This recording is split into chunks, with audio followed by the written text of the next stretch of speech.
Sebuah bom atom dengan julutan Little Boy seberat 4 ton dijatuhkan pesawat tempur Amerika di atas kota Hiroshima. Kota Hiroshima seketika rata dengan tanah dan lebih dari 120.000 orang tewas.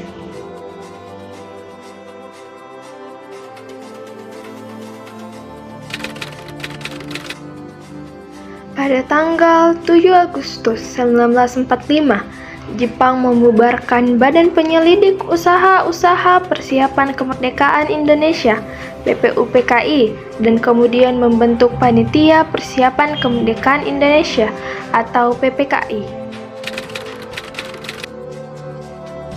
Pada tanggal 9 Agustus 1945, pesawat pengebom B-29 milik Amerika Serikat kembali menjatuhkan sebuah bom atom ke Jepang, tepatnya di kota yang bernama Nagasaki. Pada tanggal 10 Agustus 1945, Sultan Syahrir mendengar berita lewat radio bahwa Jepang telah menyerah kepada sekutu. Ia juga menghubungi penyair Chairil Anwar yang kemudian meneruskan berita tersebut di lingkungan para pemuda. Para pejuang bawah tanah bersiap-siap memproklamasikan kemerdekaan RI dan menolak bentuk kemerdekaan yang diberikan sebagai hadiah Jepang.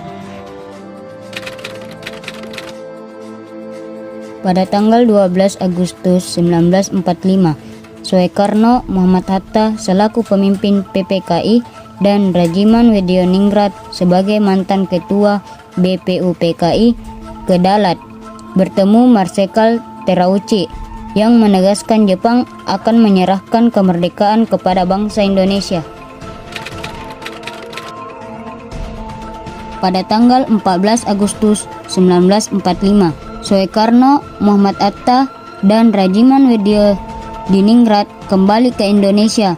Kemudian Sultan Syahrir mendesak Soekarno untuk memproklamasikan kemerdekaan Indonesia, meski hanya segelintir orang yang mengetahuinya.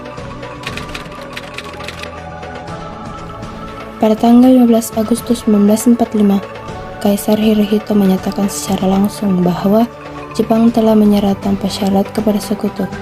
Kabar ini pun kemudian berembus hingga ke tanah air, dan kabar menyerahnya Jepang pada sekutu sampai ke telinga golongan pemuda.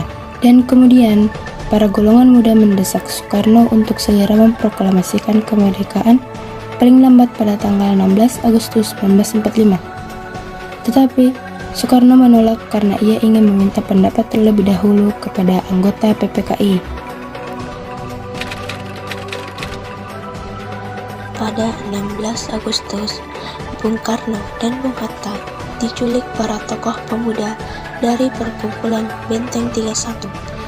Penculikan tersebut agar proklamasi dilakukan secepatnya tanpa melalui PPKI yang dianggap sebagai badan buatan Jepang.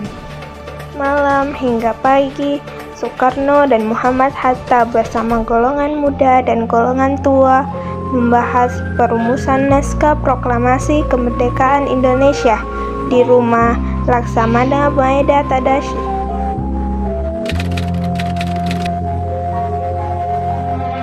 Pada 17 Agustus 1945, hari Jumat pukul 10 waktu Indonesia Barat, di Jalan Pengansaan Timur nomor 56, Soekarno memproklamasikan kemerdekaan Indonesia dengan suasana penuh hikmat.